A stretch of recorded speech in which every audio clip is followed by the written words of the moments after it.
In the gathering dusk of the first night at sea, Shackleton ordered his men onto a small floe. The meager comforts of this floating camp would prove the last of their voyage.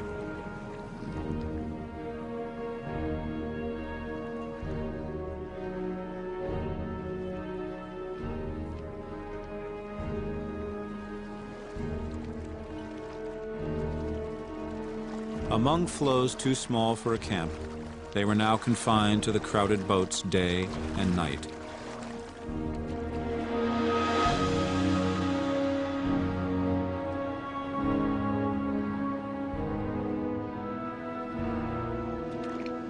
Shivering in icy water, the men tried to snatch minutes of sleep.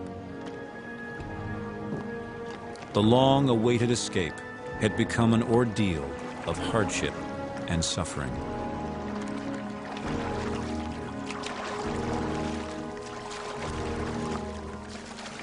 On the fourth day, under hazy sunshine, Worsley balanced against the mast and took the first navigational sight the weather had allowed. Not a single mile had been gained. Instead, the currents had carried them backwards 30 miles.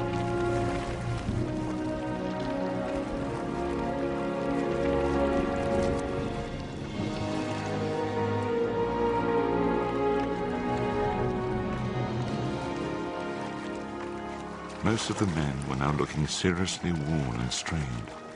Their lips were cracked, and their eyes showed red in their salt-encrusted faces. Obviously, we must make land quickly, and I decided to run for Elephant Island. Shackleton was now racing for the very lives of his men.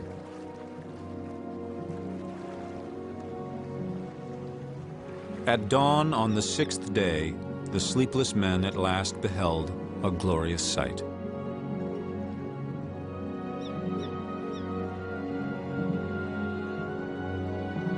Ahead, they could see the harsh glaciers and icy mountains of Elephant Island.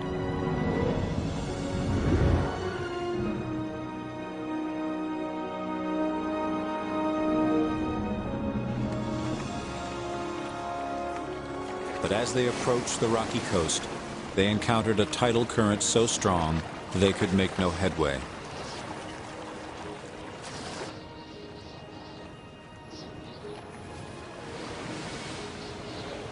There would be no landfall after all, but another night in the pitching boats.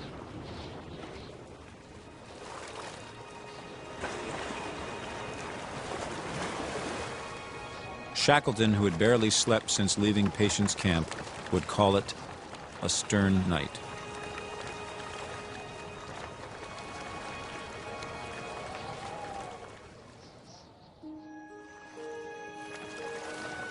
When the seas finally calmed, they rowed along miles of coastline, searching for a safe refuge.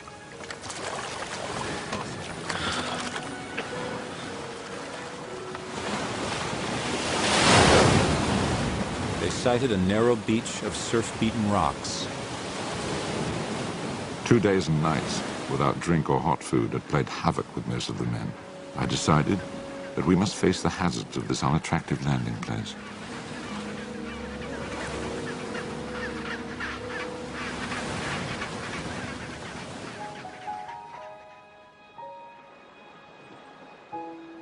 They had spent 7 fearful days on the open sea, 170 days drifting on a floe of ice, and 497 days since last setting foot on land.